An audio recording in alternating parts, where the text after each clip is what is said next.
अस्सलामुअलैकुम, good morning public. You are watching good morning public with me और मुझे कहते हैं सुहासिल। मेरे साथ मौजूद हैं अब्दुल रऊफ साहब और अब्दुल रऊफ साहब के साथ मौजूद हैं हरमीत। अस्सलाम वालेकुम। सबसे पहले मैं तो सलाम कर लूँ यस हालांकि आज मुस्कुराने वाला दिन नहीं है, इतनी तबाही है कि जिसकी गुहाद नहीं। बहरहाल हरमीत की तरफ पहले रुख करते हैं, फिर बाद में बात करते हैं। जी हरमीत, अस्सलाम वालेकुम। जी वालेकुम सलाम, सत श्री अकाल, गुड मॉर्निंग रऊफ साहब। बिल्कुल आपने दुरुस्त फरमाया कि जिस किस्म के हालात चल रहे हैं और जिस तरह तबाही मची हुई है आसपास हमारे इर्द गिर्द, और ख़ासकर जो वीडियो सोशल मीडिया पे वायरल हो रही हैं, तो उससे यकीनन दिलखराश किस्म के जो वो मनाजिर हैं, यकीन माने कि बहुत ही परेशानी का आलम है। और जिस तरह कोशिश की जा रही सोशल मीडिया और मुख्तलिफ तरीक़ेकार से कि लोग अपनी मदद जो है कोशिश कर रहे हैं लोगों तक रसाई की, और कलेक्शन हो रही है, चाहे कि कोई कपड़ों की डिमांड करे तो कोई पैसों की, लेकिन अब हालात जिस किस्म के हैं वो दिन ब दिन बिगड़ते जा रहे हैं। और हुकूमत सिंध की जानिब से भी अपील की है आवाम से कि आप इन सैलाब ज़दगान जो है इनकी मदद करें और इसके लिए आगे बढ़ें। और सर सबसे अहम बात यह कि पूरी दुनिया में इस चीज़ का चर्चा भी किया जा रहा है कि कितनी बुरी सूरत हाल है, इस आफत से ज़दा मुल्क इसको डिक्लेयर किया जा रहा है। तमाम ममालिक मुख्तलिफ मीडिया चैनल्स के थ्रू ये बता रहे हैं कि पाकिस्तान की सैलाब ज़दगान की सूरत हाल क्या है। लेकिन यहाँ पर हरीपुर का जलसा भी होता है और यहाँ पर बहुत सारे आप एक्टिविटीज़ भी पॉलिटिकल देखते हैं, लेकिन अगर नहीं ध्यान दिया जा रहा तो सारे सियासतदान एक लम्हे को भी मिल बैठ कर ये नहीं सोच रहे कि पाकिस्तान में मौजूद इस सैलाबी ज़्यादा आफत से किस तरह से निपटना है, किस तरह से काम जैसे हरमीत ने अभी कहा, आप भी बता रही हो कि कम अज़ कम सिंध को तो उन्होंने आफत ज़दा का करार दे दें। मेरे ख्याल में ये जल्दी अपील जो है ये बलूचिस्तान के वज़ीर आला की तरफ से भी आ जाएगी। वहाँ की सूरत हाल सिंध से भी ज़्यादा ख़राब है। और अभी कल जो बारिशें हुई हैं उससे खैबर पख्तूनख्वा के इलाके में भी बहुत तबाही मची है और बेशुमार लोग सैलाब में बह गए हैं, जिनके अभी सही अंदाज़ा नहीं है हमें तादाद का, लेकिन 1000 के करीब अमवात हो चुकी हैं। और जो सिंध के वज़ीर आला ने कल कहा उसके तहत तो उनको फौरी तौर पे 1 लाख टेंट्स की ज़रूरत है।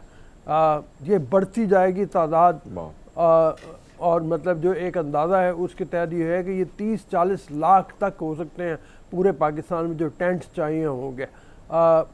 इस वक्त जो पहला साहब आपने टेंट का जिक्र किया, तो टेंट जैसे ही डिमांड बढ़ी है, अनफॉर्चुनेटली हमारे मुल्क में ऐसे ही होता है कि जब डिमांड चीज़ों की बढ़ जाती है प्राइसें आसमान तक पहुंच जाती है। वही टेंट जो 2-3 हज़ार 4 हज़ार के मिलते थे वो 15 हज़ार 16 हज़ार तक पहुंच गए। ये प्राइस भी जो है बढ़ा दी गई है टेंट बेचने वालों की जानिब से, ये भी बहुत अफसोसनाक है। लेकिन आपने जिक्र किया खैबर पख्तूनख्वा का, तो सवात का जो इलाका है वहाँ पर भी बहुत सारी तबाही जो है मैंने कल देखी है। कुछ वीडियोज़ मिंगोरा सिटी की मुझे नज़र आई जिसमें गाड़ियाँ बहती हुई नज़र आई, दुकानें, बहुत सारी जो तबाहकारियाँ हैं वो मंजर आम पर आ रही हैं। और जिस तरह वो कल हम जिक्र कर रहे थे कि मेजर सिटी अब जो है वो आ रही हैं निशाने पे सैलाब की, और तबाही अब मेजर सिटी की हो रही है। और बेसिकली हम बात कर रहे हैं गांव की, उन इलाकों की जहां पे हम देखते हैं कि गारे के या मिट्टी के घर बने होते हैं। बलूचिस्तान का ज़्यादातर इलाका वो था, वो गांव जो सफ़ाई हस्ती से मिट चुके हैं। लेकिन आप जिस चीज़ के बारे में हरमीत बात कर रहे हैं वो है शहर। सर गाड़ियाँ, पक्के मकान, सीमेंट की कीमत भी पता है आपको कि ये वो कोई सीज़न के कपड़े नहीं है सर, जो हमने सीज़न बदला तो कपड़े बना लिए। सारी उम्र लगा के जमा पूंजी इकट्ठी करके एक घर बनाया जाता है। सर आप फैक्ट एंड फिगर्स जो बता रहे हैं वो तो चले अमवात के हैं, जो इतनी बड़ी तादाद में लोग लापता हैं, जिनकी फैमिलीज़ के 10-10 अफराद लापता हैं, हमें उनका नहीं पता। सूरत हाल इतनी गंभीर है सर। कल मैं देख रहा था एक सिंध के शख्स को रोते हुए, जो वो कह रहा था कि 3 बेटियों का जहेज मैंने इकट्ठा किया था जो सारा बह गया। तो इस तरह की सूरत हाल है, लोगों को आगे आना चाहिए फौरी मदद के लिए। और हुकूमत जो है और सियासतदान भी हैं, जैसे सुहा ने अभी थोड़ी देर पहले कहा, उनको भी चाहिए कि अपने जलसे जुलूस और अपनी एक्टिविटीज़ को कम करें और इस वक्त सारे मिल के इन लोगों की मदद करने के लिए बाहर निकलें। सिंध आफत ज़दा करार दिया जा चुका है। 26 अजला कम अज़ कम ऐसे हैं जिनके बारे में कहा जा रहा है कि वो आफत ज़दा हैं। इसके अलावा भी अब बारिशें अभी भी रुक नहीं रही, आज भी बारिशों की प्रेडिक्शन है। टॉप स्टोरी में सर सबसे पहले तो हमने जिस चीज़ का जिक्र किया वही काबिल सर फहरिस्त, और सबसे ऊपर हम सैलाब ज़दगान की ही बार बार बात कर रहे हैं। लेकिन अगर पॉलिटिकल पर्सपेक्टिव से देखा जाए तो कल के दिन में हमने हरीपुर का जलसा देखा। इसके अलावा शहबाज गिल की जिस्मानी रिमांड की इस्तदा जो है वो यकसर एक बार फिर से मुस्तरद कर दी है और उन्हें जुडिशल रिमांड पर जेल रवाना कर दिया गया है। इसके अलावा अभी तक की एक क्वेश्चन मार्क है कि इमरान खान की गिरफ्तारी होगी या नहीं होगी, वो जेल जाएंगे या नहीं जाएंगे, इस पर हम डिटेल में आज के प्रोग्राम में बात करेंगे। इसके अलावा हम आपकी आज की टॉप स्टोरीज़ में कुछ ऐसी इंटरेस्टिंग स्टोरीज़ भी शामिल करते हैं जो आपके लिए इंस्पिरेशनल स्टोरीज़ हों। और हमारे पास आज भीख मांगने की बजाय मेहनत मजदूरी को तरजीह देने वाला ऐसा बाहिम्मत नौजवान मौजूद होगा जो नाबीना है, तो वो किस तरह से अपनी ज़िंदगी की कफ़ालत ख़ुद कर रहा है, उस पर हम डिटेल में आज के प्रोग्राम में बात करेंगे और टॉप स्टोरी में शामिल करेंगे। इसके अलावा सर, पाकिस्तानी शॉर्ट फिल्म है मुलाकात, जिसको ऑस्कर के लिए नॉमिनेट किया गया है, ये भी आज के प्रोग्राम में हम आपसे डिस्कस करेंगे। इसके अलावा आगे बढ़े तो सर, हम आज मशहूर शायर अहमद फराज की याद करेंगे आज उनको। और इसके अलावा आगे बढ़ेंगे तो हम कोविड की बात करेंगे, लेकिन कोविड के दौरान बहुत सारे लोग जब जॉबलेस हुए तो बहुत सारे लोगों को बिज़नेस करने का मौका भी मिला। ये ट्रेजेडी बहुत सारे लोगों के लिए बड़ी करामत भी साबित हुई है। तो कोरोना के दौरान नौकरी से हाथ धोने वाली आयशा जो है, उसने एक कैफ़े बनाया गॉसिप खवातीन के नाम से, गॉसिप गर्ल्स के नाम से। तो वो किस तरह से इसको रन कर रही है, ये स्टोरी भी आज के प्रोग्राम में हम शामिल करेंगे। Let's talk about daily dose. तो बस सर ऐसी है कि हमने शुरू में सैलाब की जब बात की तो सिचुएशन ऐसी बन गई है कि वो हमें वो तकलीफ़ हम महसूस भी कर सकते हैं, हम देख भी सकते हैं। बहुत सारे विजुअल्स व्यूअर्स ऐसे हैं जो हम आपको दिखा भी नहीं सकते, लेकिन ऑल दो कंक्लूड कर लेते हैं कि आपको बाहर निकल कर इस वक्त उनकी मदद करनी है ताकि सूरत हाल पर काबू पाया जा सके। अगर हम आगे बढ़े तो प्रोग्राम को कंटिन्यू करते हैं, डेली डोज की तरफ चलते हैं। आपको बताते हैं कि डेली डोज में पहली खबर सर टेक्नोलॉजी की, और काफ़ी दिनों बाद हमने टेक्नोलॉजी की खबर ऐड की है बिकॉज अब न्यूरो साइंसिस काफ़ी ज़्यादा तरक्की कर रही है कंपैरेटिवली। अगर हम टेक्नोलॉजी की बात करें तो टेक्नोलॉजी इस फील्ड में भी आ गई है।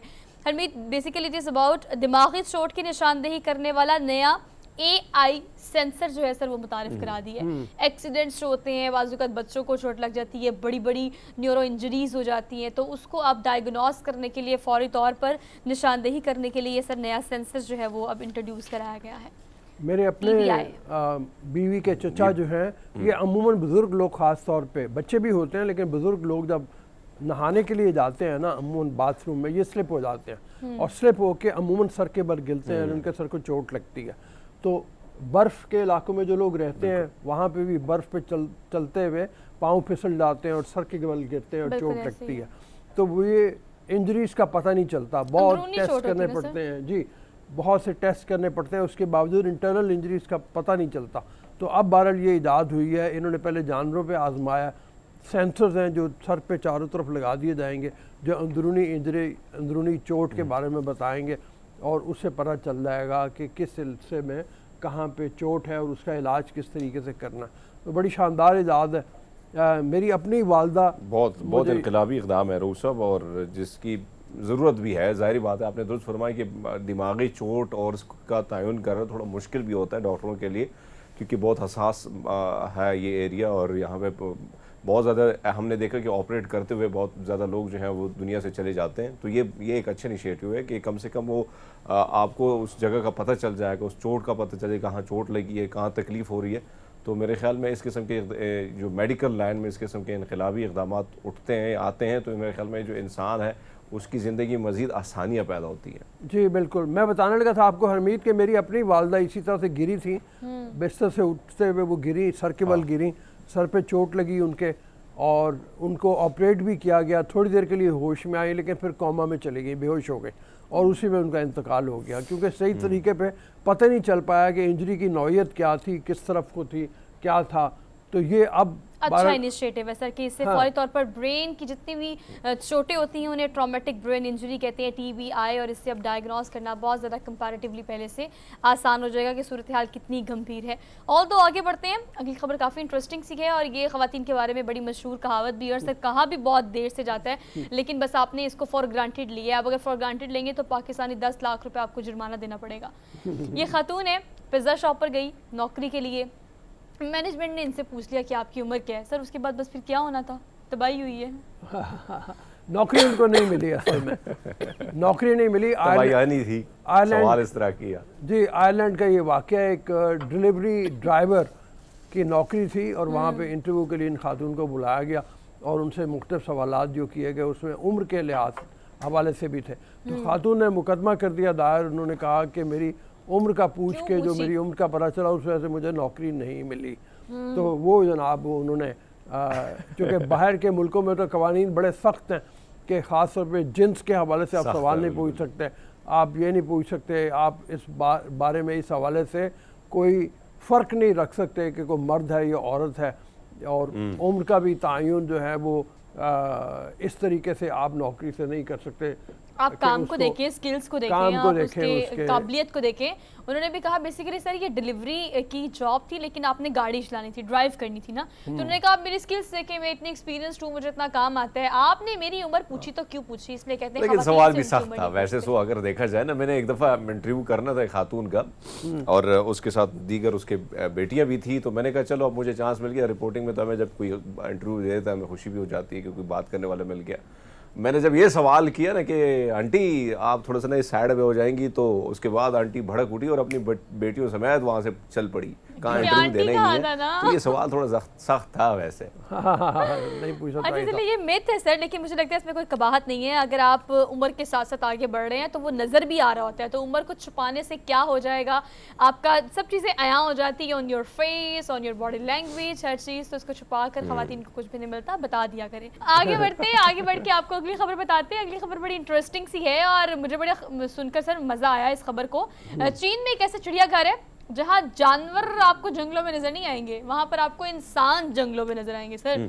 मतलब जंगलात जो है ना, मतलब जो केज बनाया हुआ है, इस केज में इंसानों को बंद कर दिया जाता है और इसके इर्द गिर्द, इस जंगले के इर्द गिर्द गोश्त के टुकड़े लगा दिए जाते हैं, और फिर जब जानवर उसको खाने के लिए आते हैं तो बाजुकात वो छत पे चढ़ जाते हैं, बाजुकात वो राइट लेफ्ट होते हैं, तो ये बहुत एक डेंजरस फील भी देते हैं आपको, एडवेंचरस फील भी देते हैं। सी अगर ऊपर आपके शेर और आपको देख रहा हो तो आप क्या ही फील करेंगे। लोग दहशतज़दा होते हैं, डर जाते हैं खौफ से। ये देखें आप विजुअल देख रहे हैं तो पता नहीं चल रहा कि आज़ाद कौन है, जानवर आज़ाद है कि इंसान आज़ाद है। वो डर वो खौफ आप बड़ी करीब से महसूस भी कर लेते हैं कि भैया बड़ा मुश्किल है, अगर जानवर ऐसे हाथे में चढ़ गया बगैर किसी हिफाजत के तो क्या हशर होगा। मतलब तो सिक्योर है देखा भी जा सकता है कि कैसे वो लोग खौफजदा भी हो ना, साथ साथ में जिस तरह ये टाइगर हैं जो छोड़े हुए उन्होंने आज़ाद इलाके में।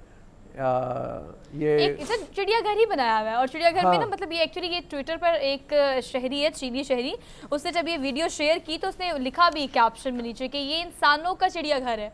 सोचे कितना मजे का कैप्शन है, ये इंसानों का चिड़ियाघर है जहाँ पे आपको इंसान बंद नजर आएंगे और आपको जो जानवर है वो बाहर घूमते फिरते नजर आएंगे। और जैसे सुहा ने कहा कि इंसानों को और डराने के लिए यानी जंगलों के ऊपर गोश्त बांध दिया जाता है। हाँ। तो जब वो झपट्टा मारते हैं ना उसके ऊपर तो पंजा मारते हमला हैं, कर दिया, हमला कर दिया, ऐसे झपट्टा ऐसी करते हैं फील तो वो आती है। इंसान अंदर चीखें मारते हैं। फिर अच्छा जी, कमजोर दिल लोगों के लिए नहीं आई है। अच्छा जी आगे बढ़ते हैं। अगली खबर भी बड़ी इंटरेस्टिंग सी है। अगली खबर ऐसी है कि भाई इंसान ने सर्वाइव करना हो तो वो जजीरों पे भी कर लेता है, सर्वाइव करना हो तो कहीं भी कर लेता है अगर उसकी अकल काम करे। तो ये सर एक शख्स हैं जो बेसिकली किसी काम के सिलसिले में किसी जजीरे के पास गए, लेकिन वहाँ पर एकदम से वो बैठे हुए थे किसी जगह पर, उनका पाँव फिसला और जो पानी की लहरें वो बहाती हुई उनको किसी दूसरे जजीरे पे ले गई। खैर वो वहाँ गए, ना वहाँ पर कुछ खाने के लिए था ना वहाँ कुछ पीने के लिए था, 5 दिन वहाँ पर उनको क़याम करना पड़ा। एंड कैन यू इमेजिन, उन्होंने लीमू के साथ और वहाँ पर जो कोयले की राख मौजूद थी उसके साथ गुजारा करके 5 दिन गुजारे हैं सर। बड़ी हैरत की बात है।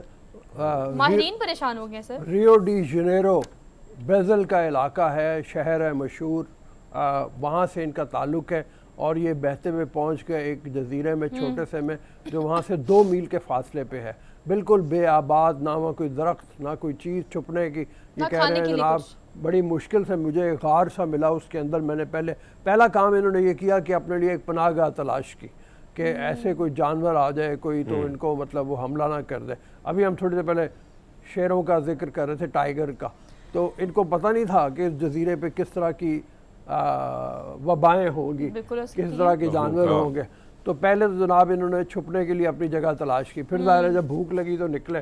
तो कुछ लोग जो वहाँ आए होंगे उन्होंने कुछ लीमू, 2 लीमू और पानी की 2-4 बोतलें ये कहते हैं मुझे मिली, उसके सहारे मैंने कुछ टाइम अपना गुजारा। लेकिन फिर जब प्यास लगी, भूख लगी तो और तलाश करने में कोयले थे सिर पड़े हुए। एक बार इन्होंने कोशिश भी की, कहते हैं मैंने जंप किया और मैं तकरीबन कुछ देर तैरता चला गया लेकिन थक के फिर वापस आ गया और लहरें भी थी उन्होंने वापस उसी जजीरे पे इनको पहुंचा और दिया। आगे कुछ समझ में नहीं आ रहा था कि जाना कहाँ पे, लेकिन फाइनली उनको कोई मिल गया। मतलब Finally ऑब्वियसली 5 वहाँ दिन पर के लोग बाद। आते हैं और फिर उन्होंने अपनी शर्ट को उतारा और शर्ट को उतार के वेव किया कि भी देखो मैं यहाँ पे मौजूद हूँ। फिल्मों में अक्सर ऐसे सीन होते हैं, लेकिन ये एक रियलिस्टिक स्टोरी है जो हम आपसे शेयर कर रहे हैं। उन्होंने कहा कि भी आए मुझे बचाए, फिर वो फौरी तौर पर जब वो ज़ख्मी भी थे उस वक्त, जब वहाँ पर मौजूद जो समंदर की सैर के लिए लोग आए थे, उन्होंने देखा कि वो ज़ख्मी भी हैं और हालत उनकी बहुत ज़्यादा ख़राब है। इवन दो कि ये भी कहा जा रहा था कि वो मौत के काफ़ी करीब थे। उन्हें फौरी तौर पर अस्पताल ले गए, फर्स्ट एड किया, now he is much much much better. हमने आपकी उनकी पिक्चर भी आपको दिखाई है। आगे बढ़ते हैं, last but not the least, आजकल सर बस यही रिकॉर्ड्स हैं कि वो 3 दोस्तों की कहानी हमने शेयर की थी आप लोगों से, जिन्होंने 50 अमरीकी रियासतें 5 दिन में देख ली। 5 दिन में अब ये देखी थी। टिकटॉकर जनाब है 24 घंटे, 5 दिन नहीं 24 घंटे में सर 69 रेस्टोरेंट्स का दौरा करके नया रिकॉर्ड कायम कर दिया। हाँ, कमाल है। ये न्यूयॉर्क का मशहूर तरीन इलाका जो है उसमें इन्होंने ये काम किया है। 69 रेस्टोरेंट भागम भाग इन्होंने किया होगा, मतलब रुके नहीं होंगे कहीं पे, इतनी तेजी में टेक अवे किया। और ऐसे, और मेरे ख्याल से उन्होंने मतलब एक एरिया भी टारगेट नहीं किया, because if you are talking about New York and specifically वो एरिया, तो वहाँ पर हर रेस्टोरेंट पे गए, फौरी तौर पर टेक अवे लिया और 69 रेस्टोरेंट्स उन्होंने कवर किए और रिकॉर्ड बना लिया। एक तो जो है इनमें से लिन है और दूसरी का नाम मुझे अब सही तरह से मालूम नहीं है, लेकिन लिन बहुत मशहूर हैं। और ये टिकटॉकर दोनों जो हैं ये रेस्टोरेंट्स के हवाले से अपने टिकटॉकर के तौर पे दुनिया जहान में मशहूर हैं, मतलब इनको लोग देखते हैं। तो इस हवाले से मतलब इन्होंने रिकॉर्ड बनाया। तो हम पता नहीं निकले तो कितने रेस्टोरेंट MM आलम पे अगर हम निकले लाहौर में तो मेरे ख्याल में 5-6 भी हम कवर ना कर पाए। नहीं कर पाए, सही बात है। मैं मालूम को पूरा भी कवर करें तो मेरे ख्याल से वहाँ पे 69 मौजूद भी ना हो, लेकिन ये रिकॉर्ड बनाने का अगर ये लोग सोचते हैं, बिकॉज उन्होंने बहुत सारा काम किया होता है पहले, उस पर काम करने के बाद सोचा होता है, उसको प्लान किया होता है, and they are already so much famous. तो सर वो ऑलरेडी बड़े फेमस है, इस तरह के अनोखे काम करते हैं तो ज़्यादा मशहूर होते हैं। हाँ। तो बस उन्होंने मशहूरी के लिए कर लिया। खैर, we are done with our daily dose for today, और हमने अब शामिल करनी है पॉलिटिकल खबरें, ख़ासतौर पर जिसके बारे में हमने शुरू में बात की थी, उसी के बारे में बार बार प्रोग्राम में हम बात करेंगे। जहाँ हमें मौका मिलेगा, आपको भी जहाँ मौका मिलता है, जैसे मौका मिलता है, इंसलाब ज़दगान की ज़रूर मदद करें और अपने बल से जो हो सके वो ज़रूर करें। हमने एक छोटी सी ब्रेक लेनी है, वापस आप शो को कंटिन्यू करेंगे। आप देखते रहिए गुड मॉर्निंग पब्लिक।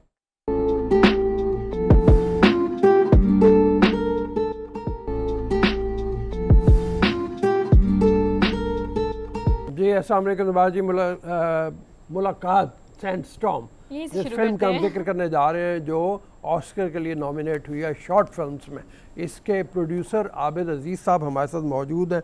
उनसे चल के बात करते हैं। अस्सलाम वालेकुम आबिद। वालेकुम अस्सलाम। सर ये फरमाइए कि मिस्र की ये कहानी थी 2009 में गदीर अहमद जिसका हम पढ़ रहे हैं उनके हवाले से, इसको कराची में लाके आपने एक कराची की लड़की की कहानी बनाई, जो एक लड़की अपनी डांस की वीडियो भिजवाती है वर्चुअल रियलिटी पे और उसको ब्लैकमेल किया जाता है।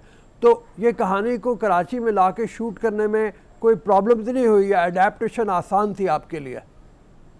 नहीं जी, कोई प्रॉब्लम नहीं हुई। बेसिकली कहानी तो दुनिया में कहीं भी हो सकती है, इंसिडेंट कहीं भी हो सकता है और इंस्पिरेशन कहीं से भी ली जा सकती है। सो क्योंकि ये एक यूनिवर्सल सब्जेक्ट है, यूनिवर्सल टॉपिक है, जिससे दुनिया में स्पेशली पाकिस्तान या हिंदुस्तान या इस तरह के हमारे साउथ एशियन ममालिक में ज़्यादा जो है इसका इफेक्ट है, तो इसलिए हमने इसको कराची में बेस किया और कोई बिल्कुल दुश्वारी नहीं हुई किसी चीज़ की भी। अच्छा, और फिर जो कहानी है उस हवाले से मतलब आपको एक यूनिवर्सल अपील भी लगी जिसकी बुनियाद के ऊपर फिल्म की पजीराई हुई बाहर के मुल्कों में, और आप ये समझते हैं कि जी जी जी जी फरमाइए। नहीं, बिल्कुल क्योंकि एक यूनिवर्सल कहानी है और बड़ी रेलेवेंट है आजकल के दौर से, कि बहुत सारे बच्चे बच्चियां जो इंटरनेट और मोबाइल फोन्स और स्मार्टफोन्स को यूज़ करते हैं और इस चीज़ का उनको ख्याल नहीं होता है कि भाई इसके क्या रिपरकशंस हो सकते हैं। So it is I think a very relevant global topic. अच्छा, अब ये फरमाइए कि अच्छा आबिद साहब, आप जिस तरह हम देखते हैं हमारे आसपास, हमारे इर्द गिर्द या जिस माशरे में हम रहते हैं और हम इंटरनेट पर भी देख रहे हैं कि शॉर्ट फिल्म का रुझान इंतहाई बढ़ रहा है। आपने शॉर्ट फिल्म बनाई, बहुत अच्छा उसका जो है वो आ रहा है, कहीं ना कहीं ऑस्कर के लिए नॉमिनेट होने, ये एक बहुत बड़ी बात है, हम सब के लिए फ़ख्र की बात है। आप नहीं समझते ये रुझान जो है पाकिस्तान में बढ़ना चाहिए? पाकिस्तान की प्रोडक्शन जो है, फिल्म प्रोड्यूसर जो हैं, अब उनको इस तरफ आना होगा, और जो रियलिटी पर मबनी किस्से कहानियाँ हैं इसको ज़्यादा लोग पसंद भी करते हैं, अप्रिशिएट भी करते हैं सर। जी बिल्कुल सही बात है। फिक्शन है ये भी, देखें अडेप्टेशन है, इंस्पिरेशन है, तो मैं तो इसको अभी फिक्शन के दायरे में ही लेता हूँ इस फिल्म को भी। और इस तरह की टॉपिक्स, इस तरह के शॉर्ट सब्जेक्ट्स पे भी फिल्म दुनिया भर में चलती है। अनफॉर्चुनेट बात ये है कि इसमें जो भी एक्सपेंस होता है फिल्माने में, उसका रिकूपमेंट बड़ा मुश्किल होता है कि कहीं से पैसे वापस मिलना, क्योंकि ना इसकी कोई थिएट्रिकल रिलीज होती है और ना हर फिल्म जो है वो जिसको पजीराई मिलती है। ठीक है, हम इसमें थोड़ा सा लकी रहे कि ये वेनिस जो कि दुनिया का सेकंड लार्जेस्ट फिल्म फेस्टिवल है, वहाँ सितंबर 2021 में ये सिलेक्ट हुई, वहाँ इसका वर्ल्ड प्रीमियर हुआ वेनिस में। और उसके बाद ये मुख्तलिफ फेस्टिवल्स में जाती रही और लोगों ने बड़ी दुनिया भर में इसको पसंद की। उसके बाद यूएस का सबसे बड़ा फेस्टिवल है सनडांस, वहाँ पर कोई 10,000 प्लस सबमिशंस में से हमारी फिल्म सिलेक्ट हुई, 59 फिल्म्स टोटल सिलेक्ट हुई थी। तो आई थिंक इम्पोर्टेंट टॉपिक अच्छी तरह से बनाई गई। हमारे पास बहुत टैलेंट मौजूद है पाकिस्तान में जो इस तरह का काम कर सकता है। अपॉर्चुनिटी की सारी बात है कि उनको अपॉर्चुनिटी दी जाए। जो कमियां हैं आपको लगती हैं, जब आपने कहा पाकिस्तान में टैलेंट बहुत ज़्यादा है, हकीकत में अगर देखा जाए तो टैलेंट तो वाकई बहुत ज़्यादा है, टेक्निकल ग्राउंड्स के ऊपर वो टैलेंट और भी ज़्यादा उभर के सामने आता है। जहाँ कमी आती है वो कंटेंट की आती है। तो कंटेंट में आपने तो एक कहानी पिक कर ली, लेकिन आप जनरली समझते हैं कि पाकिस्तान की ज़्यादातर फिल्म इंडस्ट्री अगर शिकार है किसी चीज़ का, तो वो ये है कि कंटेंट वो सही पिक नहीं कर पाते। देखिए, हम, मेरे ख्याल से जो मेरा अपना पर्सनल व्यू है उसमें हम बहुत जल्दबाजी में फिल्म बना लेते हैं। अब मैं आपको बताऊं, ये शॉर्ट फिल्म थी, 20 मिनट की थी, लेकिन हमने इसमें इसकी स्क्रिप्ट के 19 ड्राफ्ट लिखे गए। अच्छा। तो आप अंदाजा लगा सकते हैं कि कितना टाइम लगा होगा एक स्क्रिप्ट को परफेक्ट करने में। सबसे इंपॉर्टेंट चीज जो है, जैसे आपने खुद कहा, कंटेंट। सो कंटेंट पहले स्क्रिप्ट के ड्राफ्ट पर शूट नहीं किया जाता, उसको टाइम देना पड़ता है। ठीक है जी, ये मेरी कोई पहली प्रोडक्शन नहीं थी। मैं इससे पहले और भी फिल्में बना चुका हूँ जो इंटरनेशनल लेवल पे जा चुकी हैं और दुनिया के टॉप 10 फेस्टिवल्स में जा चुकी हैं जी। ठीक है, तो लेकिन हमने उनमें बहुत टाइम लगाते। अब मैं आपको बताऊं, रिसेंटली अब एक फिल्म पे हम काम कर रहे हैं जो इस साल शूट करेंगे, वो फीचर फिल्म है, वो 5 साल से डेवलपमेंट में है। अच्छा। दुनिया भर का एक स्टैंडर्ड है कि इंडिपेंडेंट सिनेमा जो है वो ऐसा नहीं होता है कि बस आपने लिखा और शूट कर दिया और रिलीज हो गई। बहुत सारे उसमें ग्राउंड वर्क है, बहुत सारा उसमें बैक पे काम होता है, और सबसे इंपॉर्टेंट है कि जो आपका जो स्क्रीन प्ले है वो इतना एक्यूरेट हो, टाइट हो, परफेक्ट हो, ठीक है, कि उसमें फिर गलती की गुंजाइश ना रहे जब आप उसको फिल्माएं। ऑफ कोर्स रिहर्सल्स, वर्कशॉप्स, ये सारे आर्टिस्ट के साथ, टैलेंट के साथ बैठ के करनी पड़ती है। बहुत सारे डिस्कशंस होते हैं, एक एक चीज को आप पहले से प्री प्रोडक्शन में तय कर लेते हैं ताकि जब आप शूट करने जाएं, जिसमें कि आप 4 दिन, 5 दिन, 10 दिन, 20 दिन, जितने दिन में शूट कर रहे हैं, उसमें आपको कोई प्रॉब्लम या दुश्वारियां फेस ना हो। सो कंटेंट को परफेक्ट करने के लिए उसको टाइम लगाना पड़ता है उसमें। अच्छा, आप इसे ये कहिएगा कि आप तो बिल्कुल कह रहे हैं कि कंटेंट पे भी काम करना चाहिए, और ऑल दो प्रोड्यूसर डायरेक्टर्स को इस चीज़ को कीप इन माइंड रखना चाहिए कि आपको जितना टाइम टेकिंग प्रोसीजर होगा, जितना आप वक्त लेंगे, उतनी अच्छी चीज़ आप प्रोड्यूस कर सकेंगे, ला सकेंगे। लेकिन अगर हम कॉलेज, स्कूल, यूनिवर्सिटीज़ की बात करें, फिल्म मेकिंग बहुत सारी ऐसे इंस्टीट्यूट्स अब बन गए हैं लाहौर में या पाकिस्तान में, जो बच्चे जहाँ से सीखते हैं, काम करना चाहते हैं। लेकिन आपको क्या लग रहा है कि वहाँ पर किस तरह का काम सिखाया जाता है? बिकॉज हमने टेक्निकलिटीज़ को भी देखना है, हमने टेक्नोलॉजी को भी साथ लेकर चलना है। फिर बच्चों के चूँकि टेक्नोलॉजी आ चुकी है तो सोचने की सकत उतनी ज़्यादा एक्टिव नहीं जितनी उस ज़माने में एक्टिव होती थी जब हमारे पास इक्विपमेंट कम होता था। इंस्टीट्यूट्स किस तरह का काम सिखा रहे हैं बच्चों को? बिकॉज बच्चों में टैलेंट है लेकिन उसे बाहर लेकर आना भी एक टास्क है। नहीं, इंस्टीट्यूट्स बड़ा अच्छा काम कर रहे हैं। फिल्म मेकिंग का हमारे पास कोई प्रॉपर इंस्टीट्यूट नहीं है, लेकिन जो आर्ट्स की यूनिवर्सिटीज है, जैसे नेशनल कॉलेज ऑफ आर्ट्स है, ज़ेबिस्ट कराची में है, या Indus valley school of art and architecture है, या इकरा यूनिवर्सिटी है, वहाँ के मीडिया साइंसेज डिपार्टमेंट के अंदर सब्जेक्ट फिल्म मेकिंग पढ़ाया जाता है। तो ऑफ कोर्स वहाँ पर अच्छा काम हो रहा है। जब भी, अब मैं आपको एग्जांपल दूं, ये शॉर्ट फिल्म जो हमने बनाई, इसमें सारा क्रू सिवाय एक सिनेमाटोग्राफर के जो हम बाहर से लाए थे, उसके अलावा सारा क्रू पाकिस्तान का था, और इसमें सारे यंगस्टर्स थे मेजॉरिटी। ठीक है, तो वो यंगस्टर्स वही थे जो यहीं के स्कूलों से निकलकर और सिनेमाटोग्राफर बाहर से लाने का रीजन ये था कि यहाँ के कुछ लोगों को उनकी ट्रेनिंग भी हो जाए, ठीक है, क्योंकि हम यूज टू नहीं है, हम बहुत ज्यादा हमारे ड्रामास बहुत अच्छे हैं, लेकिन वो एक डिफरेंट तरीके की फिल्मिंग है ड्रामा की, वो एक डिफरेंट तरीके का कंटेंट है। जब आप सिनेमा पे जाते हो और बिग स्क्रीन पे आपने फिल्म दिखानी है दुनिया भर में, तो फिर उसकी सिनेमाटोग्राफी डिफरेंट होती है। तो इसी वजह से हम सिनेमाटोग्राफर बाहर से लाए थे, ताकि यहाँ पर जो लोग उनके साथ एसोसिएट होंगे वो उनसे कुछ ना कुछ सीख सके। So the institutions in Pakistan, they are doing a terrific job. अच्छा सर, थोड़ा सा अपनी फीचर फिल्म के बारे में और बता दीजिए। अभी सब जी Harmeet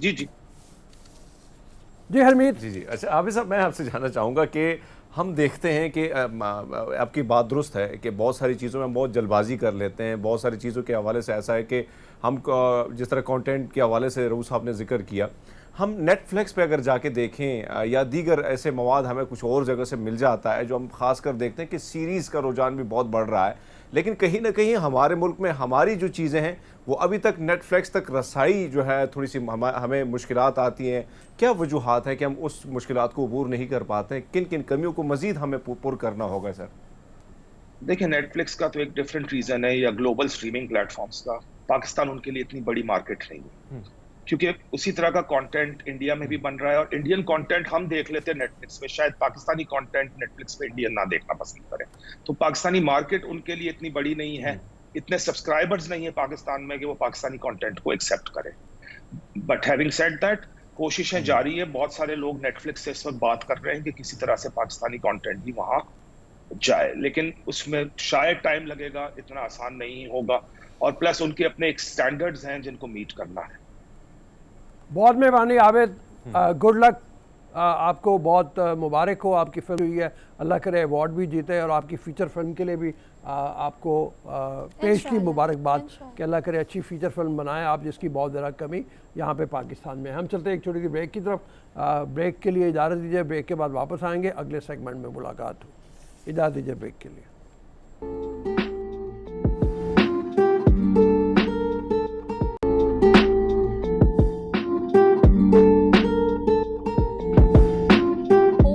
back after the break. So basically Covid ऐसी ट्रेजेडी के सर, मैं हमेशा कहती हूँ अच्छों ने काम कर दिया कोविड में, या कोविड ने काम करवा दिया। बहुत सारे लोग की आपको पता है, बहुत सारे इदारों में, कंपनीज में हुई डाउन साइजिंग, लेकिन जो गए अपनी जॉब से, या तो उन्होंने लगाया दिमाग, घर में फ्री नहीं बैठे, कोई ना कोई आइडिया आया और उस आइडिया पे ग्रेजुअली उन्होंने काम करना शुरू किया। बेसिकली ये सही एंटरप्रेन्योर है। तो आपसे आज मुलाकात कराती हूँ आयशा खान की, जिन्होंने जॉबलेस होने के बाद घर नहीं बैठी, और ऐसा ज़बरदस्त किस्म का उन्होंने आइडिया क्लिक किया आम को, जिस चीज़ की ख़वातीन को ख़ास तौर पे ज़रूरत थी। गॉसिप गर्ल्स के नाम से इन्होंने कैफ़े बनाया, उसे लॉन्च किया, और बस कोविड से फ़ायदा उठाया। आयशा कैसी हैं आप? मैं ठीक हूँ अल्हम्दुलिल्लाह। Welcome to the show. Thank you so much. अच्छा बताइएगा, मैंने काफ़ी हद तक तारुफ दे भी दिया, लेकिन मैं ये जानना चाहती हूँ, how this idea came into your mind, like at that time जब लोग फ्री हो गए थे जॉब से, और आप एक काइंड ऑफ डिप्रेशन हो जाता है आपको, बिल्कुल हो जाता है, तो फिर कैसे इसे ओवरकम किया और कैसे सोचा? अच्छा, actually I am a visual artist, तो मैं डिफरेंट जॉब्स कर रही थी, काफ़ी कुछ ट्राई कर चुकी थी, टीचिंग में भी रही हूँ मैं। तो उसके बाद इवेंचुअली मैंने एक क्लोथिंग ब्रांड में मैं थी, और आपको पता है जिस तरह के हालात चल रहे थे कोविड में, तो वो सब कोई निकाल रहे थे या ख़त्म कर रहे थे, बिल्कुल ऐसे ही हो रहा था। तो उसके बाद मैंने वो छोड़ दिया। उसके बाद हुआ ये कि कुछ टाइम के लिए तो बिल्कुल समझ नहीं आई कि क्या करना है। थोड़ा बहुत मैं ऑनलाइन करती थी कुछ चीज़ें, क्योंकि मैं अपनी सेल्फ मेड चीज़ें बनाती थी, हैंडमेड चीज़ें बनाती थी। तो इसी तरह आहिस्ता आहिस्ता मेरे कुछ फ्रेंड्स हैं जो ऑलरेडी फूड बिज़नेस में हैं, और हमें थोड़ा सबको थोड़े फूडी भी हैं, शौक भी है, और ज़्यादा सबका ध्यान रहता है कि साफ़ सुथरा खाना हो। आपको पता है आजकल खाने की भी पिछले साल काफ़ी सारी ऐसी चीज़ें निकली हैं जो खाना भी अच्छा नहीं होता था। तो इसी तरह ये आइडिया आया कि कुछ लड़कियों के लिए जगह होनी चाहिए जहाँ हम लड़कियां बैठ के आराम से गपशप कर सकें। बिल्कुल। अच्छा, नाम बड़ा इंटरेस्टिंग से है हरमीत, गॉसिप गर्ल्स। मतलब आप जहाँ 3 लड़कियों को देख लें, बल्कि यहाँ पर 2 ही काफी है। मैं और आयशा शुरू हो जाए तो आप दोनों को पता ही ना हो कि हम क्या क्या बात कर रहे हैं, किस ब्रांड के बारे में बात कर रहे हैं। तो ये आइडिया और नाम बड़ा अच्छा है, बट यू से हमीद को आवाज आ रही है? हमीद की आवाज हमें नहीं आ रही है। मैं आपको बताती हूँ, थोड़ी सी आवाज प्रॉब्लम आ रही है, लेकिन आप कंटिन्यू करें। अच्छा, तो आयशा, जो गॉसिप गर्ल्स है उस हवाले से तो ये होना चाहिए कि लड़कियां बहुत अट्रैक्ट हो आपके वहाँ पे। बिल्कुल, लड़कियां भी लड़के भी अट्रैक्ट होते हैं वो मैंने नाम वही से। कहा कि वो सोचते होंगे कि लड़कियां आके गॉसिप करेंगे, हम भी जाके देखेंगे सुन क्या लेंगे, होता है। बिल्कुल बिल्कुल। हम भी चल के देखते एक्चुअली हैं। हमें कुछ आते भी हैं, हमें इनबॉक्स भी आते हैं कि यहाँ सिर्फ लड़कियाँ आ सकती हैं या इधर लड़के नहीं आ सकते, जबकि ऐसा कुछ है नहीं। बट ये हमारा कॉन्सेप्ट था कि हम जैसे मोस्टली जगहों पे होता है लड़कों की गैदरिंग होती है, इजीली बैठे होते हैं, तो ये एक आइडिया था कि जहाँ पे लड़कियाँ भी आके आराम से बैठ सकें और थोड़ा फ्री फील कर सकें, जो वो करना चाहें वो कर सकें। तो हमारा टारगेट आपका गर्ल्स ओरिएंटेड था। गर्ल्स फैमिलीज, बिल्कुल हाँ, क्योंकि मैं खुद लड़की हूँ शायद इसलिए, और आप कंफर्टेबल फील नहीं करते गैदरिंग्स में जाके बाहर आउटडोर मोस्टली। अच्छा, मेरी बात सुने सर, अब ऐसा भी है लड़के अब लड़कियों से ज्यादा गॉसिप्स करते हैं, ऐसी बात Exactly. नहीं, ये बिल्कुल ठीक है, बिल्कुल ठीक है। ये बात करनी होती है। जब आते हैं कौन ज़्यादा बोलता है? दोनों ही बोलते हैं, लेकिन मेरे ख्याल से लड़के ज्यादा बोलते हैं अब। अच्छा, let's come to the cafe, क्योंकि आपने जब एक बिजनेस रन करना होता है आपके पास एक टीम होती है, बिल्कुल, आपने बिल्कुल, फूड लॉन्च करना है, मतलब आपने टेस्ट लॉन्च करना है, और लाहौर ये टेस्ट के एतबार से इतने कॉन्शियस है because they have so many options all around. आप मार्केट में जाए, लोकल मार्केट में जाए, एम पे चले जाएं, तो ये कैसी चीज़ें आपने फाइनलाइज की कि क्या क्या इंट्रोड्यूस कराऊं, क्या ऐसी चीज़ें हों जो कि पहले ना लॉन्च हुई हों? अच्छा, बेसिकली इसमें ना हम काम कर रहे हैं बहुत सारे और नए लोगों के साथ, नए एंटरप्रेन्योर्स के साथ, या जो काम करना चाह रहे हैं, तो इसी तरह हम उनके साथ मिलके काम कर रहे हैं। तो मेरा जो कैफ़े है उसमें डिफरेंट ब्रांड्स हैं, डिफरेंट लोगों के ब्रांड्स हैं जो हमने उनके साथ शुरू किए हुए हैं। इस तरह से जैसे हमारे पास रैप्स हैं, बर्गर्स हैं, हमारा फेमस अंडा शामी है, वो आप लोग ज़रूर ट्राई कीजिएगा। आपने मतलब जैसे लिखा भी है, बिल्कुल, वो हमारा फेमस है, और हमने उसको रखा भी ऐसे जो आपका जो बचपन की आपको याद आए, जिसको खा के। टिपिकल रोड साइड पे अंडा शामी मिलता होता है ना, वो नहीं मिलता आजकल। सर, मैकडॉनल्ड्स ने इंट्रोड्यूस कराया बिला वजह। चौक में मुझे याद आ जाए जी, या अनारकली जाएं आप, अनारकली जाके अंडा शामी, बिल्कुल, तो आप जरूर खाएं, आपको वैसी ही फील आएगी। और हमारे शुक्र अल्हम्दुलिल्लाह हमारे कस्टमर्स हैं जो आते हैं, जो कहते हैं कि हमें वैसा ही लगता है। पता है, मेरे छोटा भाई है, उसे मैकडॉनल्ड्स का बर्गर दो, वो नहीं खाता, वो कहता है मैंने अंडा शामी खाना है। बस आप उसको इधर ही लेकर आइएगा। अच्छा, और क्या क्या है, मतलब अगर आप गॉसिप गर्ल्स की बात करें तो कैफे में नॉर्मली आप ये अज्यूम करते हैं कि हाई टी होगी और ज्यादा आपके स्नैक्स टाइप चीजें, हमारा फास्ट फूड भी है, फूड नहीं हमारा फास्ट फूड है, फास्ट फूड है, बिल्कुल। तो ये मेन्यू खुद सेट करती है, बिकॉज जब आप घर में, आप लोग खातून होते हैं तो आपको सब पता होता है कि क्या क्या कैसे कैसे करना है। एग्जैक्टली, पूरी R&D होती है, मतलब हमें चेक करना पड़ता है क्या चल रहा है, क्या लोग खा रहे हैं। जैसे अब कुछ टाइम पहले तक रैप्स का लोगों को नहीं पता था, अब रैप्स लोग खाना पसंद करते हैं। इसी तरह डिफरेंट चीज़ें आती रहती हैं।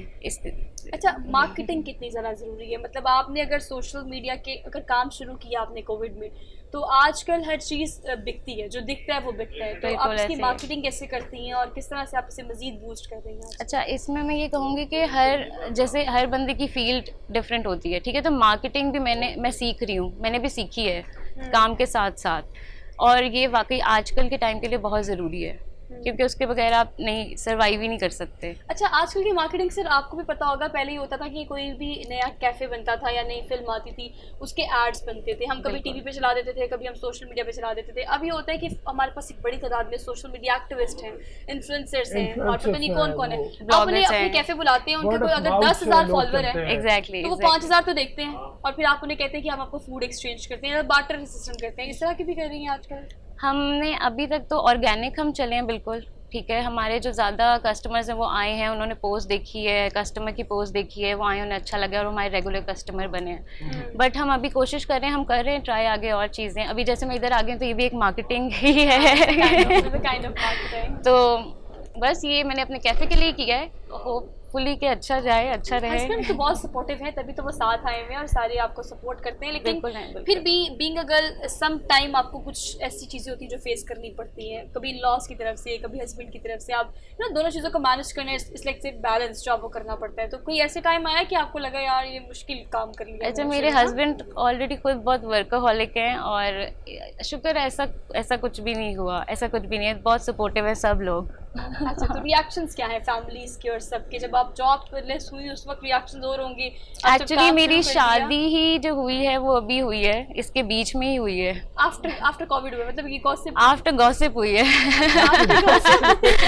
जी, तो उसके बीच में ही हुई है, तो वो सारा कुछ साथ साथ ही चला है। कोई खास ऐसी गॉसिप है जो एरिया है जिसमें आप मना करती हो कि मैं हमारे रेस्टोरेंट में बैठ के ये काम करना मना है?